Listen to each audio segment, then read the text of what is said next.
over 100 people who have succumbed to the virus at 3,163 this morning being reported. The recovery rate has shot up to beyond 38.7%. As we continue to give you more details of the numbers and the state-wise breakup, as well as Maharashtra continues to be the worst affected state that has been reporting the maximum number of cases till now.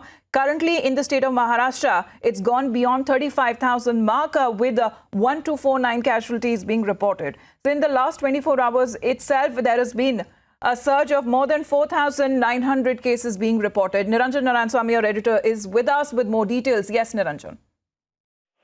Well, the biggest spike that we have seen so far, of course, continues to be in the state of Maharashtra, which has now crossed the 35,000 mark. Maharashtra is recording 35,058 cases, 8,437 people have recovered.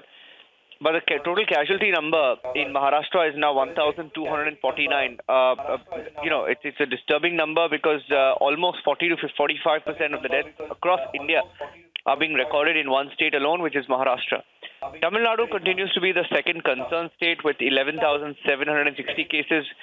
4,400 people have recovered, but 81 deaths have been recorded, and we're getting in some more updates of the numbers in Gujarat as well. So Gujarat, Tamil Nadu and Delhi remain the other three concerned states, all recording over 10,000 cases. Delhi with 10,054 and Gujarat with 11,745. And I just told you about Tamil Nadu, which has just recorded 11,760. Now, these are the concerned states, Amita, this morning. Apart from that, Andhra Pradesh recording 2,474 cases, Bihar with 1,391. Mostly the surge in the recent days has been due to the migrants who've returned, who've tested positive.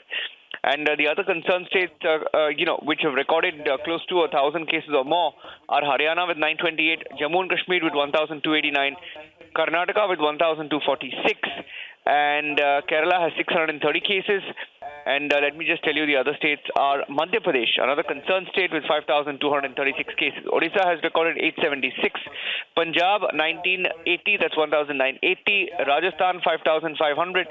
Telangana 1,597, Uttar Pradesh 4,600, and West Bengal 2,825. So these are the updates that I have for you. I think our reporters are joining us live from different parts of the country as we enter the second, more relaxed phase of the lockdown. I'm handing it over to you. All right. Thanks very much, Niranjan. So those are the updates, the latest figures as of now that have been released on part of the Health Ministry. India now crossing the 1 lakh mark. We'll be also getting you the further breakdown of the state-wise breakup of the numbers that have been announced, and also how's the fourth phase of the lockdown looking as of now. Quick ground updates also coming up.